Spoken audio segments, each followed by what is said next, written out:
আমার মা আরে যদি সকালবেলা ওরা নিয়ে না দেয় তাহলে আমি বৃদ্ধাশ্রমে দিয়ে দেবো।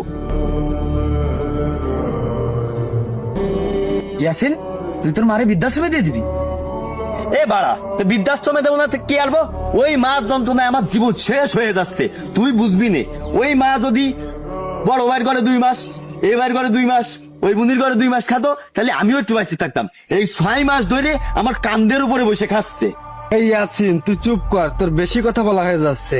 মা আছে তো, এই জন্য বুঝতে পারতেছিস না মা কি জিনিস।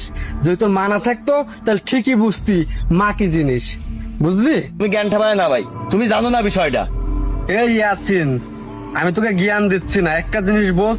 তোরা 4 ভাই বোন, তোরা 2 মাস করে তোর মাদের খাওয়ানোর চাচ্ছিস, তোর মাকে 2 মাস ও 2 মাস এইভাবে। কিন্তু একটা জিনিস তুই চিন্তা কর, যদি তোর ওই মা, তোরা যেন ছোট ছিলি, তোদের যদি একজনের 2 মাস খাতো, একজনের 2 মাস না খাওয়াতো, তাহলে তোরা কি এই সুযোগ বড় হতে পারতি? তোরা তো মরেই জাতি। এই জন্য এখনো তোরা বুঝাচ্ছি আমি, তোর জ্ঞান দিচ্ছি না ভাই, একটু বুঝতে চেষ্টা কর। আরে বন্ধু, জান্নাত হলো আল্লাহর তৈরি, এই জান্নাতটা অনেক সুন্দর হয়। আর এই জান্নাতের পরিচর্যা যে করে তার মনটা অনেক সুন্দর হতে হয়। সো তোর মনটা একে সুন্দর কর, ঠিক আছে? ভাই তোমরা বুঝতেছো না, আমি এত খরচ টাইমে পারতেছি না ভাই। মা তো জান্নাত, আমি তো জানি ভাই, কিন্তু আমি পারতেছি না ভাই। আমি আর শোন, মায়ের সেবা করার সুযোগ পেয়েছিস, সেবা কর, মাকে বৃদ্ধাশ্রমে দিস না, তাহলে পস্তাবি।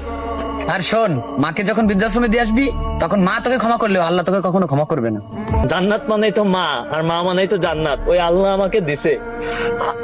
আমার ভুল আমি বুঝতে পেরেছি বন্ধু, তোরা আমারে মাফ করে দিস বন্ধু। আর আমি আমার মার কাছে যে মাপ চাই।